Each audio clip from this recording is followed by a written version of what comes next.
Good morning. Today I'm going to talk about the Constitution of the United States, and we're going to, at a brief summary of where we have been, we will focus upon where we are going, and where we're going is to talk about the three different places in the Constitution that dealt with the institution of slavery. A reminder that the first government of the United States was under the Articles of Confederation, uh, which basically created a weak central government, and power was in the hands of the individual, and at that time, 13 different states. Uh, Even though when the founding fathers came together in Philadelphia at the Constitutional Convention, they were supposed to be reforming uh, the Articles of Confederation. They decided that they couldn't reform the document. They were going to create a new document. All right, and you have to look at the Constitution of the United States as being a compromise document. There will be a lot of compromises in there. There will be it will focus upon checks and balances. It will have there will be three different branches created. There are certain things that the president can do that the legislative branch cannot do. Then you have the judicial branch. Certain things it can do and it cannot do. Back to what I said before, the idea is that the American colonists, one, believed a constitution should be written, and two, they believed in the concept of the sovereignty, where sovereignty is divided. Ultimate political power is divided, and under the Constitution, it was divided between uh, three branches of government: the executive, the legislative, and the judicial.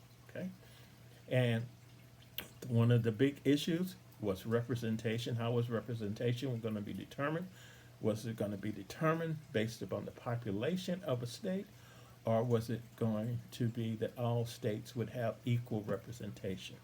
The compromise was to create a legislative body with two different branches or houses.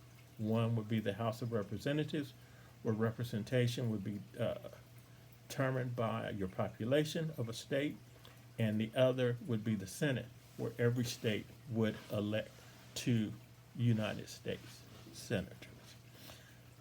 The major issue hanging over the Constitution, the Constitutional Convention, in my opinion, my scholarly opinion, other historians will disagree, was the issue of slavery. Some of the northern states had ended slavery, and the southern states had not. Some of the northern states believed that slavery was not necessary for a nation, and the southern states believed that it was necessary for their existence. So, in order for there to be a United States of America, there had to be, they had to resolve that issue. And what the founding fathers did is what politicians in many cases do, is they will compromise. And by compromising, you were kicking the issue down the road, that it would be resolved later in the future. Um, the first, I guess, part of the Constitution that dealt with slavery that I want to concentrate upon deals with taxation and representation. Now, remember this. You're not going to see, if you go when you go and read the Constitution itself, you're not going to see when it talks about taxation and representation uh, for what people we would know would be slaves. You're not going to see the word slave, and you're not going to see the word slavery. The founding fathers did not use those words, but everyone understood who they were talking about. Okay? The North wanted slaves to count for taxation. In other words, they wanted the South to pay more in taxes. The South wanted slaves to count for representation. Even though the South saw slaves as property, they wanted them to count as human beings because that would mean more people in the South, the more representation that the South would have in the House of Representatives. Okay, so the compromise for taxation and representation purposes is that 5 slaves would count the same as 3 whites. Or if you work it out, I think with mathematics, that a slave would count as 3/5 of a person. A slave was 3/5 of what a white person was. That was the first compromise between the North and the South over the issue of slavery, and that will be a big issue later when we talk about the Dred Scott decision in the 1850s and one of the incidents that will lead to the Civil War. But right now, taxation and representation. When it comes to slaves, a slave basically would count as 3/5 of a person. The second place in the Constitution that dealt with slavery involved the African slave trade. In the African slave trade, I'm talking about bringing someone from Africa to the United States for the intent and purposes that they would count as they would be a slave. Okay? We are not talking about what will transpire in the United States.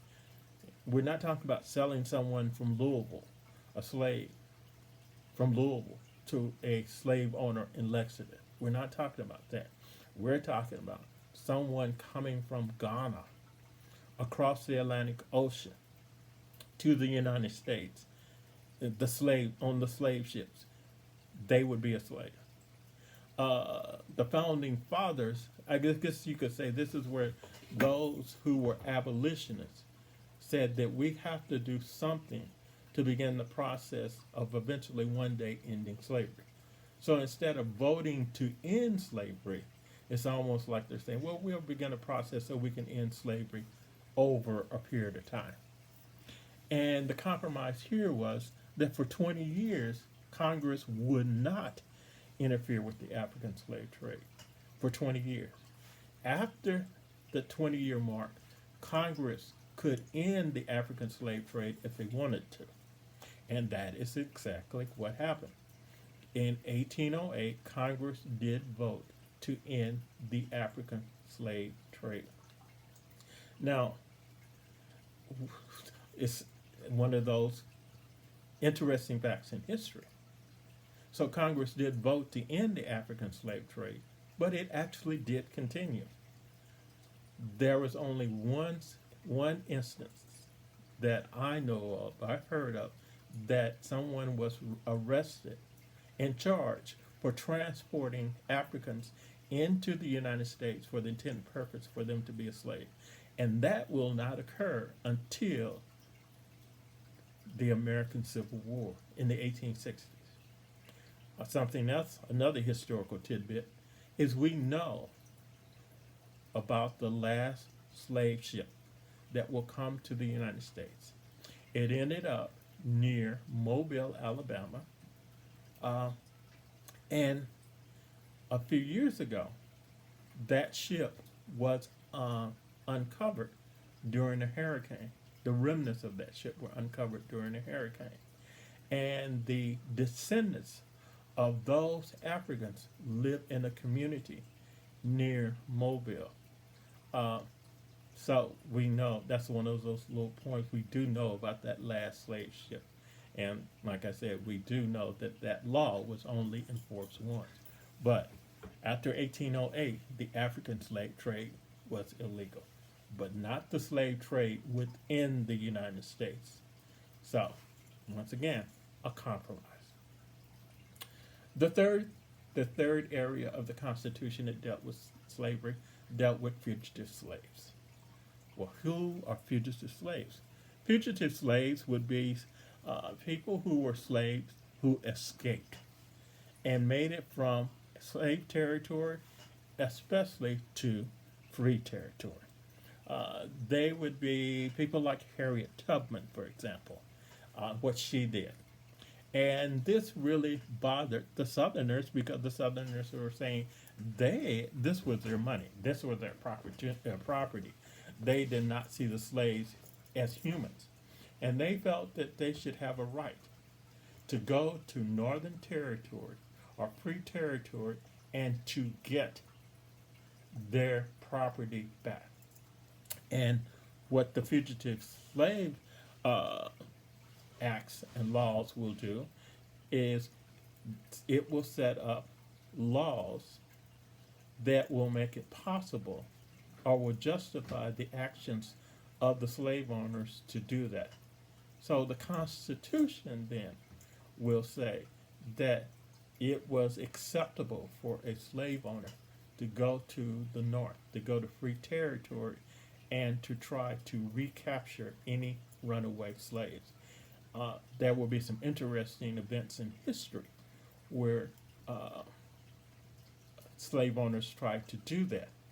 And I think it was outside of Oberlin, Ohio, that the community rose up and protected an ex-slave who had made it to Oberlin, and the slave owner tried to put them back into slavery. So when a person made it to the North, they made it to Philadelphia, they made it to Cleveland, they made it to New York, there was still a strong possibility if that slave owner had hired a slave catcher to try to track them down, to find them, and if they could capture them, they could take them to court, and there was a strong possibility that person, that ex-slave, would legally be put back into slavery. So just going into free territory did not make them free. And we'll talk about that later in a future lecture when we talk about the Dred Scott decision. All right.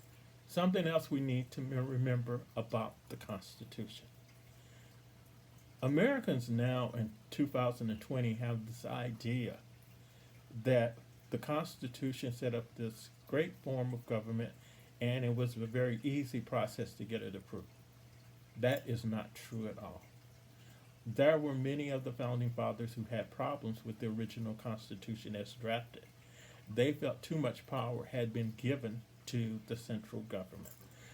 In fact, Alexander Hamilton and James Madison. Alexander Hamilton, you may know from the play about him, and James Madison, who was a Virginian who eventually will be a president of the United States, had to write a series of essays called the Federalist Papers to explain the Constitution and to express their reasons for why people should support it. One of the most famous of what were called the Federalist Papers is called the Federalist Paper number 10.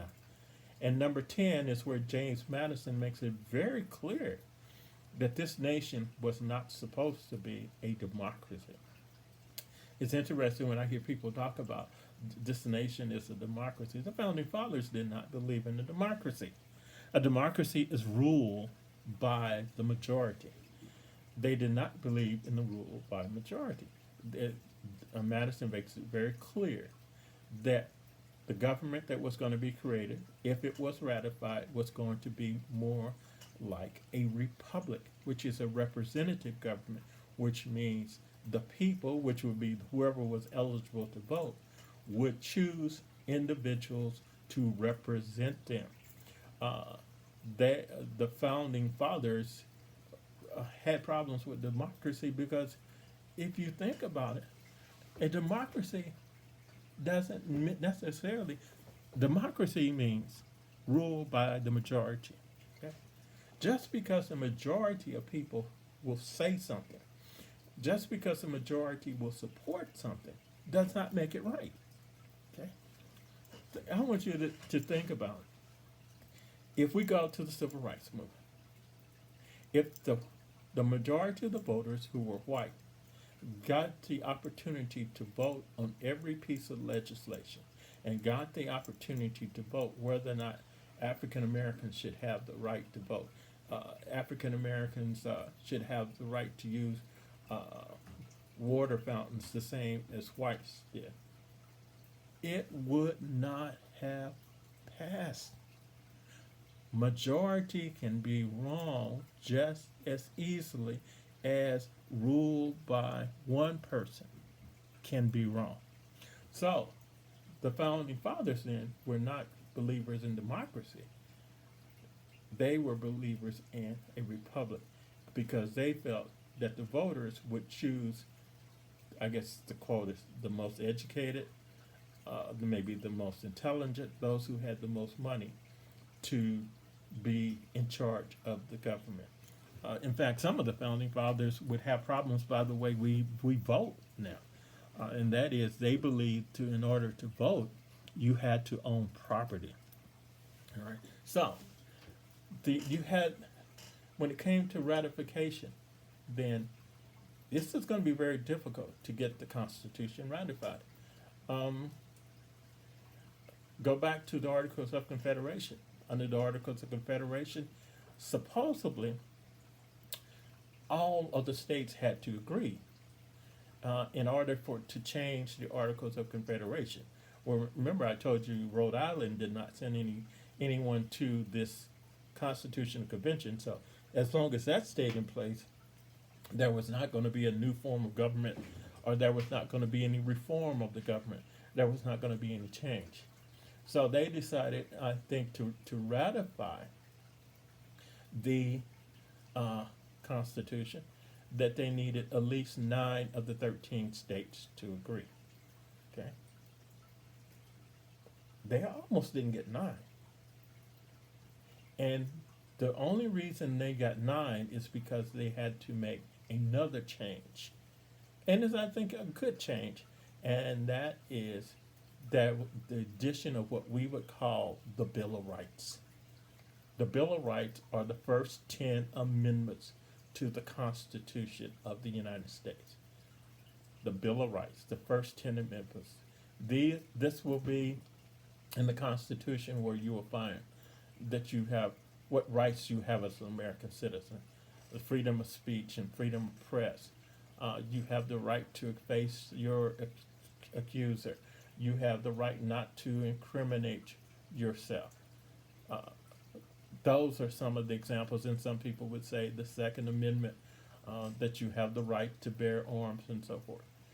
Those 10 amendments were necessary for the Constitution to be ratified by enough states. And if they had not been added, I'm not sure if the Constitution would have been ratified. So, when we look at the Constitution, remember, it basically lays out the broad framework of what the government of the central government of the United States should be. It doesn't answer all questions. And you also have to decide, how do you interpret this document? Because part of the dividing line between liberals and conservatives have always been, how do you interpret the Constitution? Some people would say you should interpret the Constitution based upon what the founding fathers were thinking when they wrote the document. Others say your interpretation should be a little more expansive than that. And that is, some would say in other words, some would say you take a literal interpretation. What did Madison mean when such and such was written? What did it mean when Hamilton wrote it in there? Okay? That's what was written. What was written is how you should interpret it. Basically, a literal interpretation. Others would say you should take a broader interpretation of the Constitution, because when the Constitution was written, for example, African Americans were not considered citizens, as Dred Scott will say. African Americans could not vote. Women could not vote. So those individuals would say you don't limit what should happen in 2020 based upon what happened in 1787. For example, technology and the internet has created some issues that I know the founding fathers could not have been thinking about when they wrote the Constitution. But how does that affect your right to privacy, for example? Because you think about the right to privacy right now, uh, within 5 to 10 minutes, I think some of you would be able to find out whatever you wanted to know about anybody and everybody. Okay, so that isn't an issue when it comes to the Constitution. Um,